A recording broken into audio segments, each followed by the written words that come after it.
வணக்கம் மக்களே. இந்த ரிசர்வ் பேங்க் மாதம் ஒரு ரூல்ஸ் போட்டிருக்காங்க. அந்த மாதிரி இந்த டைம் ஒரு ரூல்ஸ் போடுறாங்க. நகை அடகு வைக்கிறதுல தங்கத்தோட மதிப்பில் 75% மட்டும் தான் உங்களுக்கு கடன் கொடுப்பாங்க. அதுதான் ஃபர்ஸ்ட் ரூல். ரெண்டாவது சிறப்பான ஒன்று, கொண்டு வர தங்கம் உங்களுக்கு தான் அப்படின்றதுக்கான ப்ரூஃப் உங்கள்கிட்ட இருக்கணும். நெக்ஸ்ட் டைம் அடகு வைக்கும்போது ப்ரூஃப் கொண்டு போயிடுங்க.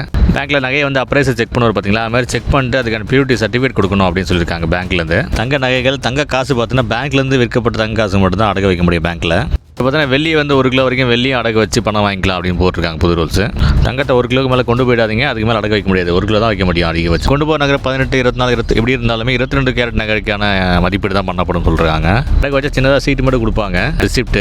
பார்த்தீங்கன்னா அக்ரிமெண்ட் டீட்டெயில்ஸோட அக்ரிமெண்ட்லாம் போட்டு கொடுக்கணும்னு சொல்லிட்டாங்க. கடனை ஃபுல்லாக கட்டி முடிச்சிங்கன்னா 7 நாளுக்குள்ளே பேங்க்கு உங்களுக்கு திருப்பி கொடுத்துடணும். அந்த 7 நாள் தாண்டி போகிற ஒவ்வொரு நாளைக்கு 5000 பேங்க்குக்கு ஃபைன். இந்த 2 ரூல் பார்த்தீங்கன்னா உங்களோட தான் நகை அப்படின்னு சொல்லி காமிக்கிறது. என்ன ப்ரூஃப் வேணும்? பில் இருக்கும் நம்மள்ட்ட. எத்தனை பேர்ட்ட பில் இருக்கும்? பழைய நகைலாம் இருக்காது. பழைய நகை பியூரிட்டி தாத்தா காலத்து பியூரிட்டிலாம் செக் பண்ணாக்கா ரொம்ப கம்மியாக இருக்கும். அப்போ பில் இல்லாமல் அடகு வைக்க முடியாது. பழைய நிலை கொண்டு போய் கடையில் விற்றாக்கா அது கம்மி கஷ்டம் கிடைக்கும். கடைக்காரங்க தான் லாபம். இந்த டைம் பார்த்து காலேஜ்லாம் சேர்க்குற டைமு, இந்த டைம்லாம் போய் நகை அடகு வைக்க போவாங்க. கரெக்டாக அந்த டைம் ரூல்ஸ் போட்டிருக்காங்க. மக்கள் நம்ம தங்கமே வாங்கக்கூடாதுன்னு முடிவு பண்ணிட்டு அரசு பண்ணுற மாதிரி இருக்குது. உங்கள் கருத்தில் கமெண்ட்டில் சொல்லுங்கள் மக்களே. நன்றி.